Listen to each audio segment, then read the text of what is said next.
Assalamualaikum warahmatullahi wabarakatuh. Waalaikumsalam warahmatullahi wabarakatuh. Perkenalkan, nama saya Omar Lutfi Habibi dari Sekolah Alat Sar Solo. Ya. Dan ini murid-murid Sekolah Alat Sar Solo. Nah, teman-teman, ini adalah hari ini di samping saya ada seorang tamu yang punya bisnis. Ntar mungkin kalau bisnisnya bisa dijelasin sama masnya. Tapi saya tahu nama masnya Mas Fauzan ya? Iya. Ya, oke. Untuk perkenalkannya mungkin gak afdol kalau saya sendiri yang memperkenalkan. Jadi bisa Mas Fauzan perkenalkan diri sendiri. Oke. Perkenalkan, nama saya Khairul Fauzan, biasa dipanggil Mas Fau di sini. Di sini saya hari ini berlaku sebagai dari foundernya Poppy Pop Mie Original Solo gitu. Mungkin begitu perkenalan singkatnya, boleh digali aja nanti. Oh, oke. Pertama-tama mungkin ini Mas. Saya pengen boleh langsung Masnya ini. Ini saya ini aja. Mari Mas Lutfi, nggih. Apa ya? Masnya bisa, Mas Fauzan bisa tolong menceritakan kisah awal mulanya bisnis Mas nih Poppy Pop Mie ya? Bermula tuh seperti apa? Oh iya, tadi belum disetel di slideshow-nya ya.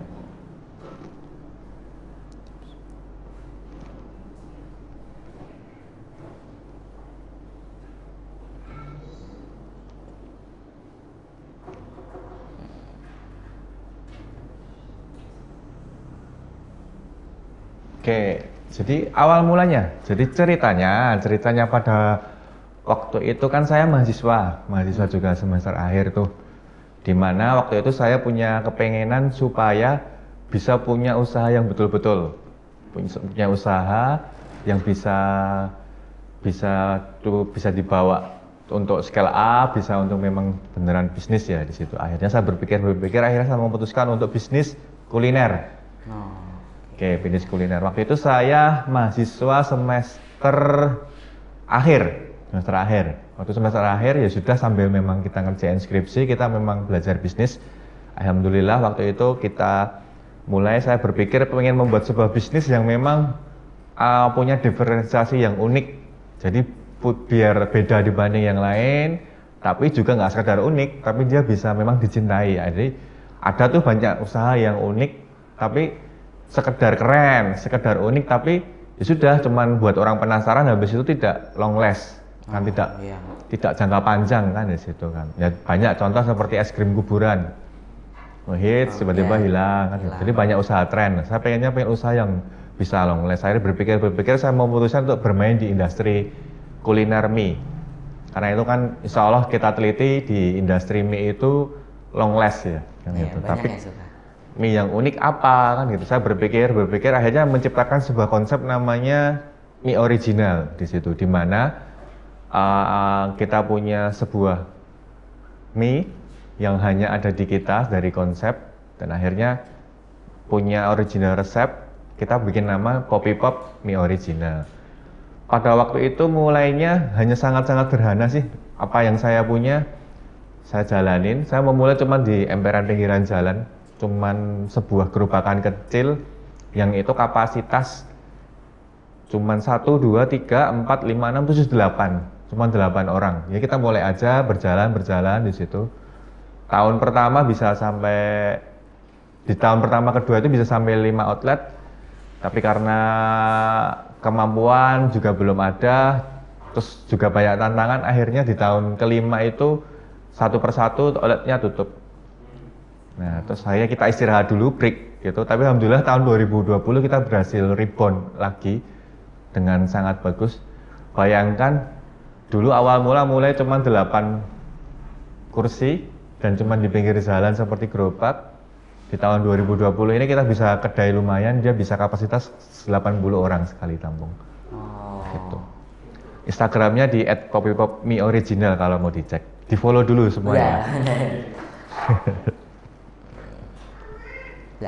Oke, mari. Itu tentang deskripsi bisnisnya Mas Fauzan ya? Iya. Nah, saya pengen bertanya nih Mas. Ini untuk pas awal-awalnya itu tahun berapa? Tahun 2012 kita mulai pertama kali.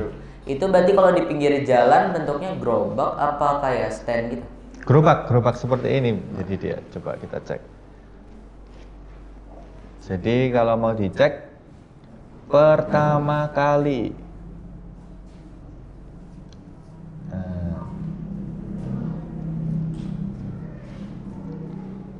ini dia pertama kali. Oh, itu Mas Fauzan mengerjakan sendiri apa bersama teman-teman apa? Waktu itu hanya dibantu 2 orang adik, kita cuma bertiga. Oh, di meja, buka stand gitu. Oh ya, paham. Oke, Itu berjalan berapa tahun tuh Mas? Itu berjalan setahun pertama, di tahun-tahun pertama. Oh, tahun-tahun pertama. Terus tahun keduanya mulai dikerjain sendiri apa tetap?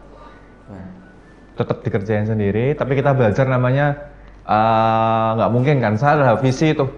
Di mana kok saya lihat ya ada yang jualan misal ngapunten misal nasi goreng di jalan gitu, atau sebelah dekat saya itu ada susu segar.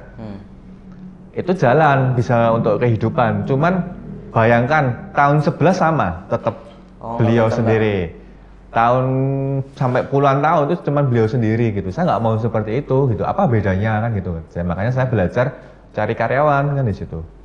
Bahkan ketika sudah 5 outlet itu bisa sampai 30 orang karyawan pada waktu itu. Oh, oke. Jadi ada perkembangan sendiri, dibantu keluarga, kita belajar profesional memakai karyawan. Setelah itu. Nah, itu berjalan terus lancar ya dan berkembang terus ya Mas? Enggak, pasti kan semua masih ada naik turunnya itu. Nah, yang saya penasaran banget nih, mungkin pas tadi Mas Fauzan bilang reborn dengan cukup baik tuh gimana? Itu kan pandangan saya kelihatannya kayak outletnya tutup kan waktu itu sempat Mas? Iya. Nah, itu berarti cara membukanya lagi tuh upayanya gimana? Oke, jadi kan seseorang kalau ditawarkan sesuatu yang jauh lebih bagus, dia tertarik nggak? Pasti. Tapi kalau rebound tapi ditawarkan sesuatu yang lebih jelek, tertarik nggak? Enggak. Nah, jadi konsepnya ya kita benahin dari segi brandingnya, juga kita benahin dari segi operasional dan seterusnya. Katakanlah rumusnya itu dari Better 5P kan, produknya jauh lebih bagus dibanding yang lain, harganya jauh lebih bagus dibanding yang lain, terus promonya lebih bagus, pelayanannya lebih bagus, tempatnya juga lebih bagus. Jadi kan 5P itu product, price, place, people, dan promotion. Itu kita buat rumusan baru. Oke. Di situ. Nah, dari 5P ini saya pengen nanya, berhubung saya juga disuruh bikin bisnis nih ya. Iya. Nah, kan bisnis saya juga pengen berkembang nih. Untuk pertama place, saya kendala di place. Mas Fauzan nyari tempatnya tuh lebih ke antara ramai atau seperti apa kriteria tempatnya? Satu, harus memahamin bisnisnya itu sendiri. Bisnisnya itu cocok ditaruh di mana, kan gitu. Gula akan cocok ditaruh di satu sarang semutnya atau duanya di jalur semutnya. Misal, semut suka gula. Nah, kalau dia madu berarti dia sama lebah misal. Nah, bisnisnya itu cocok ditaruh di mana? Dekat sekolah kah? Dekat perkantoran kah? Tapi bisnisku bagus sekali. Itu penempatanmu di mana? Ya di dekat kuburan kan gitu. Yang beli berarti para makhluk gaib nanti. Dimahami itu dulu. Jadi lokasinya pertama, bisnisnya itu cocok ditaruh di mana? Oke. Untuk bisnisnya Mas sendiri taruhnya di mana itu? Mas taruhnya. Jadi konsepnya kita karena memang segmennya itu adalah anak muda sama keluarga muda, gitu kan. Jadi istilahnya generasi milenial di situ. Terus kita juga kuat di pemasaran. Kita memilih lokasi strategis dulu, jadi seperti tengah kota. Kalau yang kopi-kopi sekarang kan tuh di Yosodipuro tuh. Yosodipuro itu kalau teman-teman ngambil jangkar, dia diputar 5 km. Kota Solo itu dia tengah lokasinya. Dia di tengah. Jadi kita taruh di tengah, mudah dijangkau kan, mau motor, mau mobil, ke sana mudah dijangkau. Dan bukan yang terlalu tersembunyi di jalan utama Kota Solo. Kita promosikan, insya Allah orang cepat menemukan, dan kalau mau ngulang ke sana langsung paham. Dan tidak susah sih di tengah. Oke, itu untuk place. Nah, sekarang promotion. Iya. Untuk promosinya lewat online itu dengan aplikasi apa, seperti apa, dan kalau secara offline lewat bagaimana? Oke, jadi semisal kita jalani lagi dulu aja.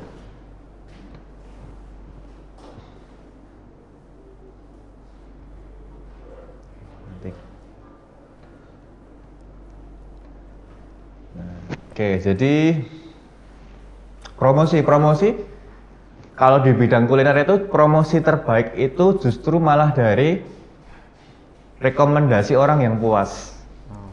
Semakin dia puas, semakin banyak orang yang puas, pasti kan semakin banyak ngajak temannya, keluarganya, dan itu adalah promosi yang paling terbagus. Dia paling natural dan paling kuat.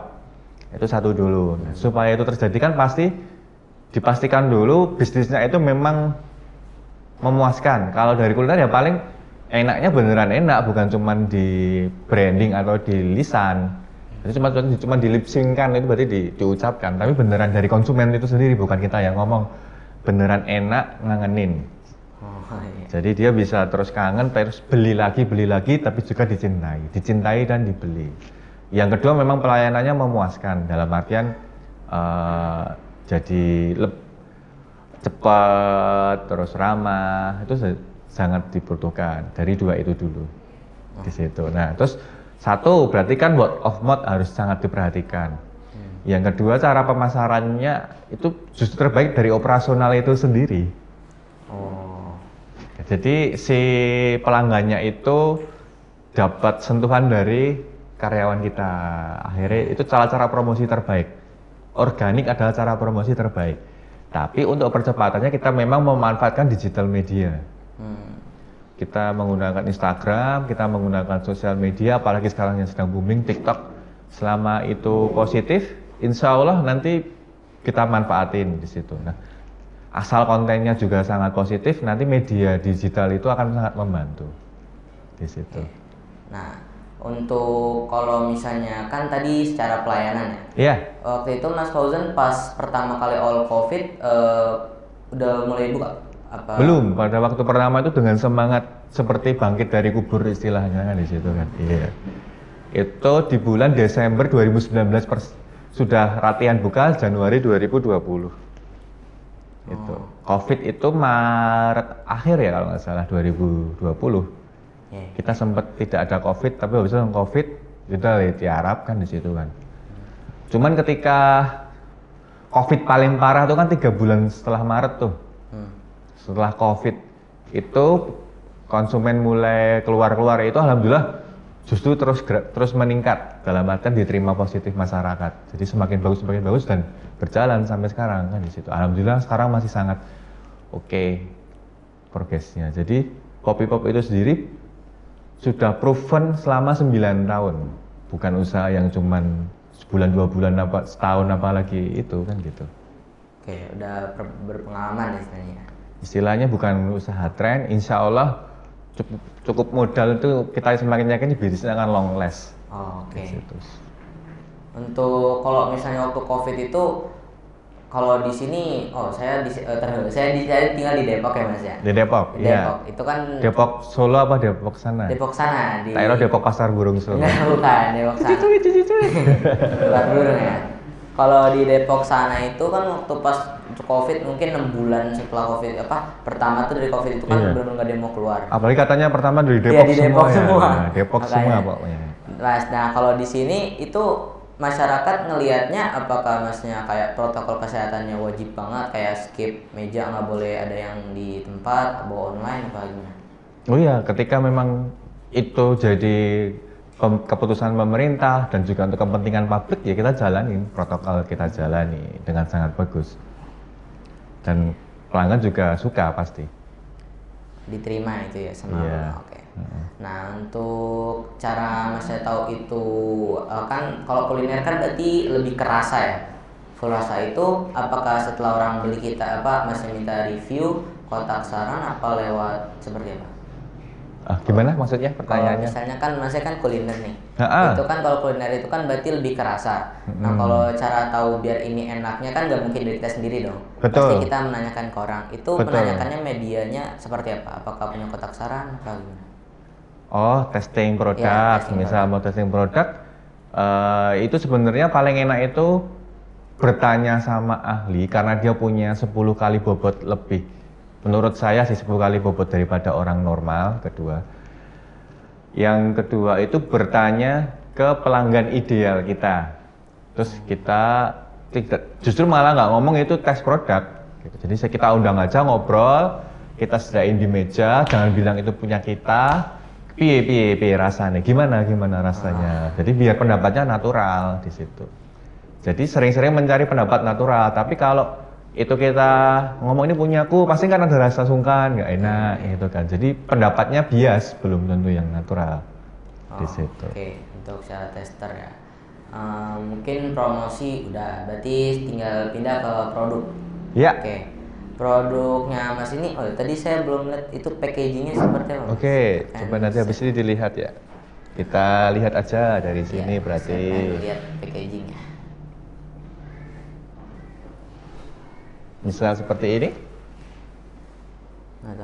Ini misal tampilan produknya. Oh gitu. Ini tempat kita, ini layanan, ini promonya. Di situ. Ini. Oke. Tambah. Produknya enak kayaknya. Boleh saya coba.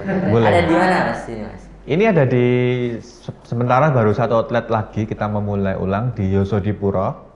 Lokasinya di Jalan Yosodipuro itu dia dari arah Paragon di samping SMK Sahid ya. Oh ya, saya tahu Paragon. Mall ya? Iya, di situ. Oke, untuk mengenai produk cukup simple, bagus. Berarti produk promotion place people. Nah, Masnya kalau nyari people nih risetnya ngelihat jalan apa ke tempat kayak saya di situ di tempat jualan nanya gitu, Mas kira-kira ini tempatnya gimana untuk riset people-nya nyarinya? People siapa? Konsumennya atau konsumennya? Konsumen kita memahamin aja dia sukanya memang makanan yang seperti ini gitu kan. Jadi kita sering-sering ngobrol langsung aja. Untuk price ya berarti ya. Kalau price itu mengenai harga itu idealnya Mas gimana caranya? Apakah ada rumusnya? Oke. Jadi namanya harga. Harga itu kan relativitas. Ya. Siapa di sini yang HP-nya iPhone? Angkat tangan. iPhone berapa, Mas? Kalau barunya berapa? Barunya berapa? Barunya ya baru 20-an. Misal iPhone itu harganya 10 juta murah nggak? Murah. Tapi tidak terjangkau, ya nggak? Nah, itu contoh-contohnya gitu. Tapi misal HP Xiaomi harganya sejutaan kita jual 3 juta mahal nggak? Lu 10 juta sama 3 juta mahal mana? 10 juta. Ya, jadi kita memahami dulu dari aspek satu daya beli. Misalnya kelas ini daya beli untuk makanannya itu harga berapa ke berapa dia bisa beli.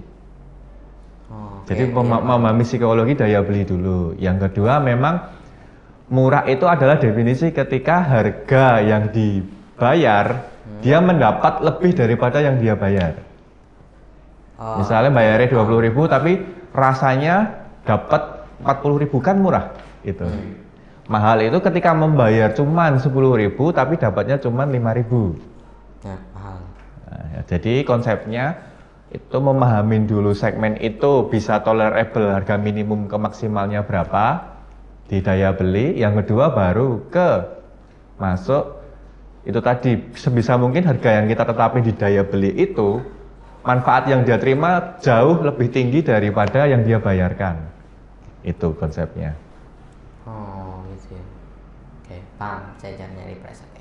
Berarti 5P-nya sudah. Nah, saya pengen bertanya itu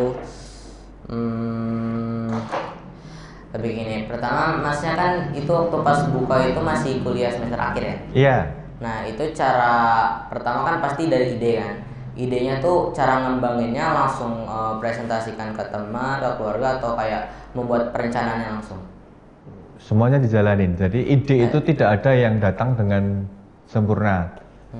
Nggak mungkin tiba-tiba, misal tuh ketika si Facebook yang kita gunain itu, si Mark Zuckerberg punya ide bikin Facebook, kerjain besok jadi bisa nggak? Enggak. Pasti kan bertahap tuh. Jadi tapi dia memulai dulu. Tidak ada ide yang datang dengan sempurna, itu ya dimulai dulu aja. dimulai, diperbaiki sambil jalan, tanya teman, cerita teman yang tepat, nanti pasti akan diperbaiki terus nanti. Oh, learning by doing berarti ya? Iya, bisa itu. Sekarang untuk nextnya mungkin Masnya kira-kira untuk kedepannya apakah ingin buat yang bisnis baru apa mengembangkan ini dulu? Ini masih satu outlet ya sekarang ya? Nah, mengembangkan jadi banyak lagi apa buat bisnis yang baru? Jadi semua kan sesuai, saya punya analogi sih, teman-teman mau jadi karyawannya, kan ada 4 kuadran tuh, karyawan, terus self employee, Iya. kuadran business owner, kuadran investor, kan di situ. Nah teman-teman mau pilihan mau di mana kan gitu. Karyawan kan kita nggak usah ngomongin kan dia bekerja, gaji, akad, pulang. Self employee adalah sepertinya dia punya bisnis tapi dia harus menunggu itu. Kalau dia tidak di situ bisnisnya tidak berjalan. Oh iya. Ya misal contoh punya satu barbershop atau beberapa barbershop dia masih memimpin di situ. Walau ada karyawannya. Oh iya. Oke, kan di situ. Nah, dah jalan-jalan itu adalah self employee. Dia bekerja untuk dirinya sendiri. Dia menciptakan lapangannya untuk diri sendiri. Nah, kalau business owner, kita tuh yang punya brandnya, kita yang punya sistemnya, kita bikin suatu rule of the game-nya. Dah, itu serahkan ke orang lain semua. Oh iya. Nah, kita duduk bisa di pengawasnya. Oke. Jadi waktu kita tidak terikat di situ, karena ini sistemnya bagus, insya Allah usahanya tetap jalan dan berkembang. Tetap harus diawasin dengan sistem yang tepat ya. Dah seperti itu. Nah satu bisnis X ini kita tetapin target ke istilahnya direkturnya di sana, GM-nya di sana atau CEO-nya di sana. Dah kita kontrol target itu. Oke. Nah kalau bisnis owner, misal kita punya 3 bisnis bisa nggak? Bisa. Punya 5 bisnis bisa nggak? Bisa. Nah itu yang saya jalankan. Oh, tapi untuk sekarang baru 1. Kita sedang memulai ulang di tahun 2020 Poppy Pop. Sebenarnya pengen kenceng tapi pandemi kan kita agak bersabar dulu. Di Poppy Pop insya Allah tetap akan dikembangkan banyak outlet. Oh, oke. Dikembangkan dengan banyak outlet dan saya posisinya memang di business ownernya. Nanti saya serahin ke profesional di sana. Oh, oke, paham. Oke, bisa gitu. Mungkin bisa outletnya dekat asrama, jadi saya bisa beli sering. Bisa. Nyoba soalnya. GoFood aja bisa langsung gitu. Oh. Anywhere, anytime, set. datang. Oke. Gitu.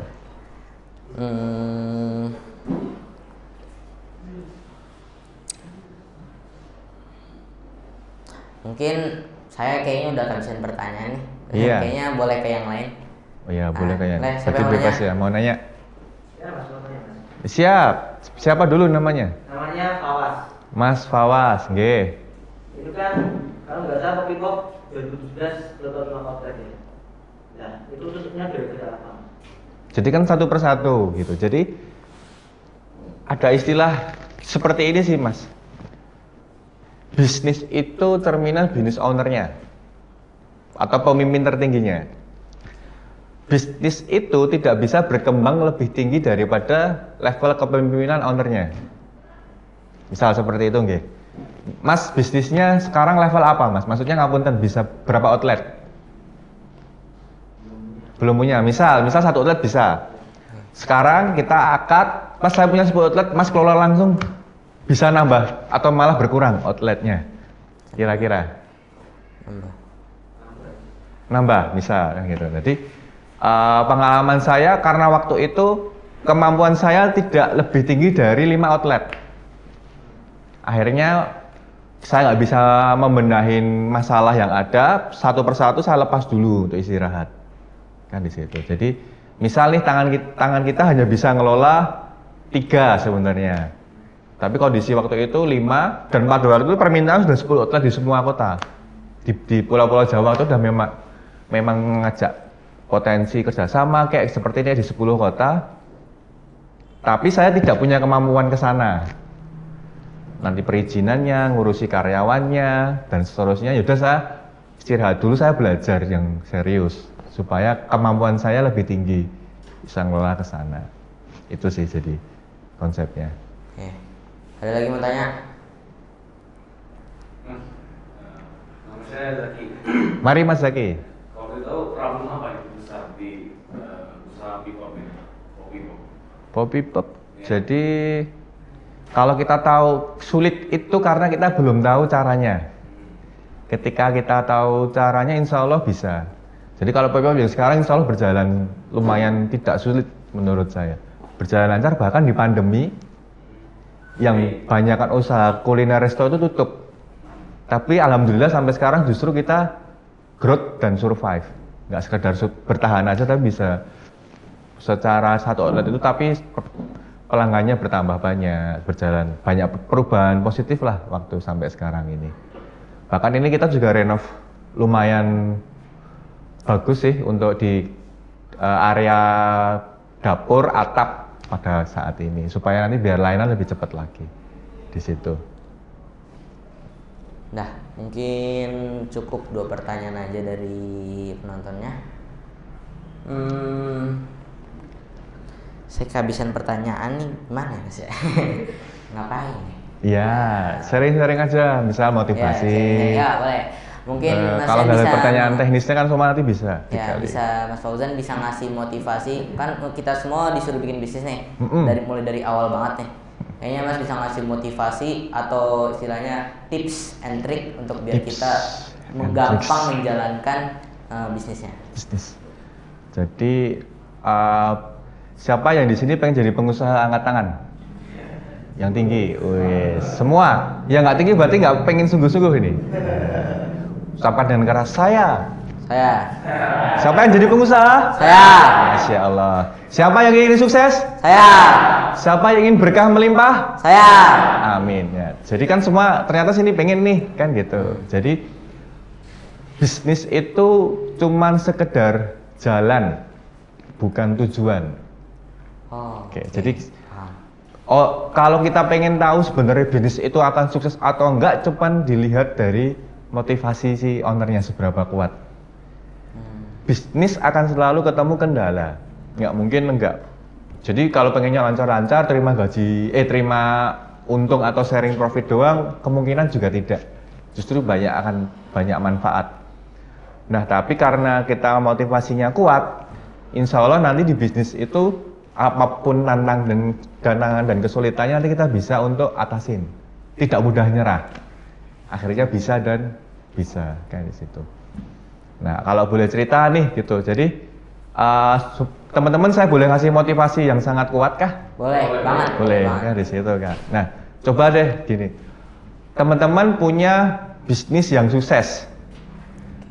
Tapi itu jalannya halal haramnya nggak diperhatikan. Tenang nggak rasanya di hati? Kan gitu. Punya bisnis tapi manfaatnya nggak luas, suka nggak? Nggak. Jadi visinya bukan cuma sukses di dunia, tapi harus sukses di dunia juga. Harus sukses di dunia, tapi juga bisa mengantar kita sukses di sana. Kan di situ. Jadi kita perhatikan dulu tujuan manusia di dunia itu adalah untuk beribadah. Wa ma khalaqnal jinna wal insa illa liya'budullah. Berarti untuk beribadah kepada Allah. Kan gitu. Berarti semua aktivitas kita harus punya nilai ibadah. Kalau tidak ada berarti dia tidak mengantar kita untuk sukses di dunia dan di sana, kan di situ. Jadi harus punya nilai ibadah. Bisnis bisa punya nilai ibadah, bisnis bisa cuma sekedar aktivitas di dunia. Betul tidak? Betul. Yang membedakan apa berarti? Niat. Oke. Niat dan caranya harus benar sesuai tuntunannya. Kalau salah satu itu gugur berarti tidak memenuhi syarat jadi ibadah. Misal niatnya bagus, tapi caranya salah, jadi diterima nggak? Niatnya nggak salah, tapi caranya benar, jadi diterima juga nggak? Jadi kan dua-duanya harus benar tuh. Nah, bisnis adalah niatnya apa? Beribadah, caranya juga harus sesuai tuntunannya. Di akadnya benar, tidak ada harta halal haram, tidak menzolimin orang lain, menyajikan sesuatu yang beneran bermanfaat baik dunia akhirat ke konsumen. Nah, itu jadi nilai ibadah. Jadi teman-teman kalau bisnisnya itu punya nilai ibadah, pasti menjalankan bisnis dapat pahala atau tidak? Dapat. Nah, muslim itu kan 24 jam bisa dapat pahala semua, betul tidak? Betul. Misal nih, kita pintar-pintar nyari ibadah, makan, nilai ibadahnya itu apa? ngisi tenaga. Ngisi tenaga. Ada yang sekedar makan biar kenyang, Ada. yang dia memberi nutrisi ke tubuh supaya nanti beraktivitas dan beribadahnya jauh lebih khusyuk, lebih lancar. Nah, terus niatnya lillahi ta'ala, caranya bener, doa, makan yang halal. Jadi makan itu yang satu sekedar mengisi kenyang, yang satu dengan makna yang dalam, niat bener, cara bener. Jadi pahalanya besar mana? Ya, yang satu itu. Oke, jadi 3 rumus ya, mencari makna yang dalam tiap aktivitas itu. Yang kedua, niatnya lillahi ta'ala dulu dengan doa diluruskan. Yang ketiga, caranya harus benar. Dan 24 jam bisa jadi pahala mengalir. Iya. Berarti Islam didesain 24 jam, 7 kali dalam seminggu, 30 hari dalam sebulan, 365 hari dalam setahun, dan sampai kita meninggal, itu dapat pahala semua aslinya. Mengalir terus. Berarti sebenarnya didesain untuk masuk surga sebenarnya orang Muslim. Kan di situ. Nah, siapa yang tujuannya hidup nggak sekedar sukses di dunia tapi juga bisa reunian di surga, angkat tangan dengan keras. Ucapan saya. Alhamdulillah. Jadi coba deh bisnisnya itu diniatin dengan 3 rumus tadi ya, makna, niat dan cara yang betul. Nanti semua karyawannya juga diseleksi dengan bagus. Yuk kita sukses di dunia, hidup penuh kemuliaan, supaya nanti juga bisa kita reunian surga di sana. Oke. Dan saya kondisi konkret real nih, saya kenapa harus bangun bisnis yang syariah misal. Ada satu bisnis, itu gajinya tinggi. Hari sholat Jumat, dia dapat shift di hari sholat Jumat. Dia maksa izin, dia dikeluarin. Kan gitu. Nah kita kalau pengusaha, kita punya kuasa nggak? Di jam sholat malah harus sholat. Iyalah. Nah, itulah kenapa makanya harus pengusaha muslim itu harus bisa berkuasa, harus bisa berjaya untuk mengatur sesuatu yang lebih positif di situ. Jadi pesan saya sih punya prinsip hidup jangan biasa-biasa aja, hidup harus penuh kemuliaan. Membangun bisnis nggak cuma sukses doang, membangun bisnis yang berkah dan melimpah. Jadi jangan puas cuma 1-2 outlet misal banyak, itu ya nggak apa-apa jadi kaya raya yang jalan manfaat ya, bukan yang kaya raya jadi malah jadi lalai. Kayak manfaat itu oke gitu, supaya kita bisa ngasih manfaat yang luas. Dan terakhir supaya nanti bisa kita reunian di sana, nanti ketemu lagi di situ. Itu visi panjangnya sih itu. Gitu. Oke. Itu motivasinya ya. Sekarang udah ada nih motivasinya nih. Terus mungkin saya pengen nanyanya, saya kan pengen buat bisnis teh. Betul. Teh cepat saji gitu. Betul. Untuk tata caranya awalnya apakah dengan istilahnya apa? Ide atau cara yang benar kita rincin dulu, apa untuk yang penting cukup terus kita jalanin? Tergantung pilihan masnya. Jika posisi mas saat ini butuh segera action dulu aja. Nanti perbaikannya, perencanaan juga terus jalan sebisa mungkin yang dijalani. Di situ. Okay. Nah teh niatnya apa tadi? Maknanya apa? Maknanya teh, kan saya mau jualan teh sehat, herbalnya. Jadi ya buat bikin sehat, targetnya sih mungkin orang tua, karena kan kalau saya ini zaman COVID kan butuh imun tubuh yang kuat. Nah, namanya itu. Teh imun ya berarti. Ya, imun. Teh imun. Oke. Udah itu lagi ya. Mungkin ustadznya ada yang mau bertanya? Wah, ditembak nih ustadznya nih. Ustadznya ditembak ini. Udah tadi Ustadz. Oh, ada lagi yang mau bertanya? Mal misalnya. Punya pertanyaan. Oke. Oke. Mas Mas Fauzan terima kasih meluangkan waktunya untuk kita membagi motivasi, pelajaran, cerita dan tata caranya. Mungkin sudah sampai situ aja. Assalamualaikum warahmatullahi wabarakatuh. Waalaikumsalam warahmatullahi wabarakatuh. Oh ya, terima kasih. Sukses semua buat teman-teman. Barakallahu fikum.